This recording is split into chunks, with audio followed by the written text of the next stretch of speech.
Hi everyone, আসসালামু আলাইকুম। কেমন আছেন সবাই? আশা রাখছি সবাই ভালো আছেন। আলহামদুলিল্লাহ আমরা অনেক বেশি ভালো আছি। বরাবরের মতো চলে আসলাম আপনাদের সাথে নতুন দিনের নতুন একটা ভিডিও নিয়ে। তো আজকে দুপুরে রান্না করব শাক ভাজি দিয়ে রান্নাটা শুরু করেছি। একটা হচ্ছে মূলা শাকটা রান্না করার আগে প্রথমে হচ্ছে সিদ্ধ করে নিতে হবে। তো এখানে পেঁয়াজ আর হচ্ছে কাঁচামরিচ দিয়ে আর লবণ দিয়ে সিদ্ধ করে নিয়েছি। ঢাকনাটা মোটা দিয়েছি, একবারে দিয়েছি, আর দেব না, নয়তো কালার নষ্ট হয়ে যাবে। তারপর হচ্ছে শাক থেকে অনেকটাই পানি বের হয়ে গিয়েছে। তারপর শাকটা সিদ্ধ হয়ে যাওয়ার পর ছেঁকে নিয়েছি। তারপর হচ্ছে শাকটাকে বাগার দেওয়ার জন্য এখানে বেশি করে একটু রসুন নিয়েছি, আর সাথে 5-6 টাকা দিয়েছি শুকনা মরিচ। শাকের মধ্যে শুকনা মরিচ না হলে খেতে একদমই ভালো লাগে না, আর শুকনা মরিচটা থাকলে শাকটার থেকে অনেক সুন্দর ফ্লেভার আসে আর খেতেও অনেক বেশি ভালো লাগে। তারপর হচ্ছে শাকটাকে দিয়ে দিচ্ছি, আর তেলের পরিমাণটা একটু বেশি দিতে হবে। শাকের মধ্যে একটু তেল কম হলে খেতে কিন্তু ভালো লাগে না। তারপর হচ্ছে দিয়ে এখন হচ্ছে ভালো করে লাড়া দিয়ে দিচ্ছি, আর এভাবে করে রান্না করে নেব। বেশিক্ষণ সময় লাগবে না, অল্প সময়ের মধ্যে হয়ে যাবে। তারপর হচ্ছে শাক রান্না করে নিয়েছি, তারপর হচ্ছে মাছ রান্না করে নিব। তো মাছ রান্না করার জন্য এখানে পর্যাপ্ত পরিমাণ তেল দিয়েছি একটা ফ্রাই প্যানের মধ্যে, সাথে দিয়েছি এখানে চিংড়ি মাছ। তো আজকে হচ্ছে চিংড়ি মাছ দিয়ে সবজি দিয়ে রান্না করব। তো শীতের সময় সবজি দিয়ে চিংড়ি মাছ রান্না করলে খেতে কিন্তু বেশ মজা লাগে, আমাদের কাছে খুব ভালো লাগে। আর আয়শা কিন্তু ফুলকপিটা অনেক বেশি পছন্দ করে, ফুলকপি দিয়ে চিংড়ি মাছ দিয়ে যদি রান্না করা হয়, আর ওর জন্য বেশিরভাগ এই তরকারিটা রান্না করা হয় শীতের সময়। ও ফুলকপিটা যেহেতু অনেক পছন্দ করে, সাথে চিংড়ি মাছটা অনেক পছন্দ করে, তাই বেশিরভাগ সময় এটাই রান্না করা হয় শীতের দিনে। তো এখানে হচ্ছে চিংড়ি মাছটাকে ফ্রাই করে নিয়েছি, সাথে হচ্ছে চিংড়ি মাছে অনেকগুলি পাও ছিল, তো পাওগুলিও ভেজে নিচ্ছি। পাওগুলি খেতে কিন্তু এমনিতে অনেক ভালো লাগে, রান্না করলে চুষে চুষে খেলে অনেক মজা লাগে। তারপর হচ্ছে মাছটাকে রান্না করার জন্য বড় সাইজের একটা কড়াই নিয়েছি দস্তার, সাথে দিয়েছি পেঁয়াজ বেশি করে আর কাঁচামরিচ দিয়েছি। তেল দিয়ে পেঁয়াজটাকে একটু ভেজে নেওয়ার পর 1 টেবিল চামচ আদা রসুন বাটা দিয়েছি। আদা রসুন বাটাটা দেওয়ার পর তারপর হচ্ছে পরিমাণ মতন লবণ দিয়ে দিচ্ছি। তারপর হচ্ছে 1-1.5 মিনিটের মতো মশলাটাকে ভেজে নেব তেলের সাথে, নয়তো কাঁচা গন্ধ যাবে না আদার, তাই। তারপর হচ্ছে পরিমাণ মতো পানিটা দিয়ে দিচ্ছি, পানিটা দিয়ে তারপর হচ্ছে বাকি মশলাগুলি দিয়ে দিব। যারা আমার চ্যানেলে আজ নতুন ভিজিট করেছেন তাদের কাছে যদি একটু হলো আমার ভিডিও কোনো অংশ ভালো লাগে থাকে, চাইলে আমার চ্যানেলটা সাবস্ক্রাইব করে আমার পাশে থেকে যেতে পারেন। আর যারা কাজটা অলরেডি করে ফেলেছেন তাদেরকে অসংখ্য ধন্যবাদ। এখানে মরিচের গুঁড়ো দিয়েছি 2 টেবিল চামচ, 1 টেবিল চামচ হলুদের গুঁড়ো, 1/2 টেবিল চামচ দিয়েছি জিরের গুঁড়ো। মরিচের গুঁড়োটা একটু বেশি দিয়েছি কারণ ঝাল ঝাল করে রান্না করব, তাই। তারপর হচ্ছে মশলাটা ভালো করে কষানোর পর হচ্ছে পাউটাকে দিয়ে দিচ্ছি প্রথমে।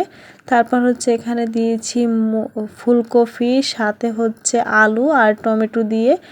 ফুলকপিটা এখনও দেইনি, ফুলকপির শক্ত অংশ থাকে না ডাঁটা, ওইগুলি দিয়েছি। দিয়ে এখন হচ্ছে ভালো করে কষিয়ে নিব তরকারিটা, যেহেতু আলু হতে সময় লাগবে তাই আগে দিয়েছি। তারপর হচ্ছে ভালো করে মশলার সাথে কষিয়ে নিব, ঢাকনাটা মোড়া দিয়ে দিচ্ছি। তো 5-6 মিনিট কষানোর পর আর এখানে দিয়েছি ফুলকপি, 2টা ফুলকপি ছিল আর বড় বড় সাইজ করে কেটেছি। আর গলে গেলে আয়সা একদমই খেতে চায় না, আস্তে আস্তে থাকলেও অনেক বেশি পছন্দ করে, তাই বড় বড় করে কেটে নিয়েছি। তারপর হচ্ছে এখন ফুলকপিটাকেও ভালো করে মশলার সাথে কষিয়ে নিতে হবে, ঢাকনাটা মোড়া দিয়ে দিচ্ছি।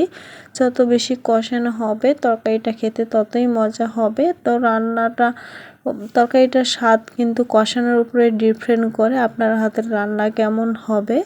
তারপর হচ্ছে ভালো করে কষিয়ে নেওয়ার পর হচ্ছে পরিমাণ মতন ঝোল দিয়ে দিচ্ছি। ঝোলটা দেওয়ার পর তারপর হচ্ছে সুন্দর করে একটু লাড়া দিয়ে দিচ্ছি।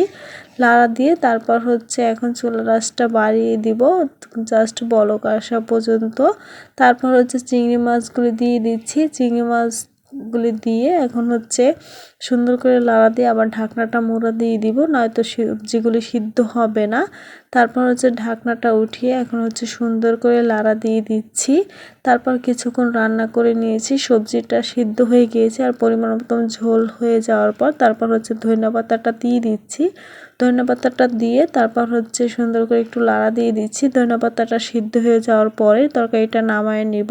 আর এই তরকারি রান্নাটা কিন্তু অনেক বেশি মজা হয়েছিল, আমরা কিন্তু খুব মজা করে ভাত খেয়েছি আর আমাদের সবার কাছে ভালো লাগছিল। আমাদের মতো আপনারাও কি এই সবজি শীতের সময় রান্না করে খেয়ে থাকলে অবশ্যই কমেন্টে জানাবেন, আর যারা না খেয়েছেন তারা চাইলে আমার রেসিপি ফলো করে রান্না করে দেখতে পারেন। আশা রাখছি আপনাদের কাছে অনেক বেশি মজা লাগবে। তারপর হচ্ছে এখানে হচ্ছে মুরগি রান্না করছি, দেশি মুরগি। তো দেশি মুরগিটাকে মশলার সাথে কষিয়ে নিচ্ছি। মুরগি রান্না করতে এখানে যা যা মশলা লাগে সব ধরনের মশলা দিয়ে তারপর হচ্ছে ভালো করে কষিয়ে নিচ্ছি। দেশি মুরগি ছিল এখানে 2টা, তো 2টা একসাথে রান্না করে নিচ্ছি, নয়তো হবে না, একটা রান্না করলে হয় না, কারণ যেহেতু আর মুরগির সাইজ বেশি বড় ছিল না, মিডিয়াম ছিল তাই। তারপর হচ্ছে মুরগিটাকে ভালো করে কষিয়ে নিচ্ছি আর মুরগিটা রান্না করা হলেই দুপুরের রান্না ডান। তো খুবই তাড়াহুড়া করে রান্না করছি, কারণ 1টা বাজে আয়েশাকে নিয়ে স্কুলে যেতে হবে। আয়েশার কিন্তু পরীক্ষা চলছে, ওর দুপুরে পরীক্ষা, আর ও অলরেডি কিন্তু অনেকগুলি পরীক্ষায় দিয়ে দিয়েছে আর 3-4টা মেবি আছে। তো ওর 9 তারিখে পরীক্ষা শেষ হয়ে যাবে। আলহামদুলিল্লাহ ও মোটামুটি ভালোই পরীক্ষা দিচ্ছে, আর ওর জন্য দোয়া করবেন, ও যেন ভালো একটা রেজাল্ট করতে পারে। তো ও এবার 9-এ উঠবে 8 থেকে। তারপর হচ্ছে মেহেদির পরীক্ষা অলরেডি শেষ, মেহেদি এবার 10-এ পরীক্ষা দিয়েছে আর আয়েশারটা চলছে এখনও। তো এখন তো সব বাচ্চাদেরই পরীক্ষা চলছে। আপনাদের বাচ্চারা কেমন পরীক্ষা দেয় অবশ্যই কমেন্টে জানাবেন।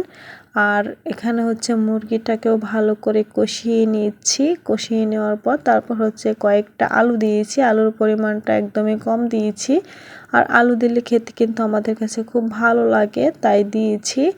আর আলুটা দিয়ে ভালো করে কষিয়ে নেওয়ার পর তারপর হচ্ছে এখানে কচু রান্না করব। তো কচুটা আগের থেকে সিদ্ধ করে ফ্রিজে রেখে দিয়েছিলাম, এটা গ্রাম থেকে আনা হয়েছিল অনেক দিন আগে, আজকে রান্না করে নিচ্ছি। তো একটু পানিটা টেনে নিয়েছি একটা কড়াইয়ের মধ্যে, তারপর হচ্ছে অপর পাশের চুলায় কচুটাকে বাগার দিয়ে দিব। তাই এখানে হচ্ছে বেশি করে রসুন দিয়েছি আর তেলের পরিমাণটাও বেশি দিয়েছি। তারপর হচ্ছে এখানে ইলিশ মাছ দিয়ে দিব, আর কচু একদমই খালি রান্না করলে খেতে ভালো লাগে না, তাই এখানে হচ্ছে 2 পিস মাছ, সাথে একটা লেঞ্জা আর হচ্ছে মাথা ছিল।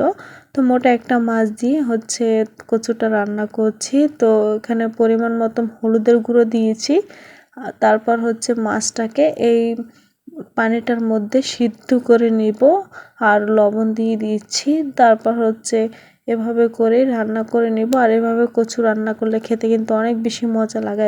আর এই কচুগুলি ছিল আমাদের দেশি কচু, তো আমাদের দেশে অনেক কচু হয়ে থাকে, ওখান থেকে আমার আম্মা কিছু তুলে তারপর হচ্ছে সিদ্ধ করে পাঠানো হয়েছে, আর যদি কাঁচা অবস্থা দেয় তাহলে তো অনেকগুলি হয়ে যায়, তাই সিদ্ধ করে দিয়েছে।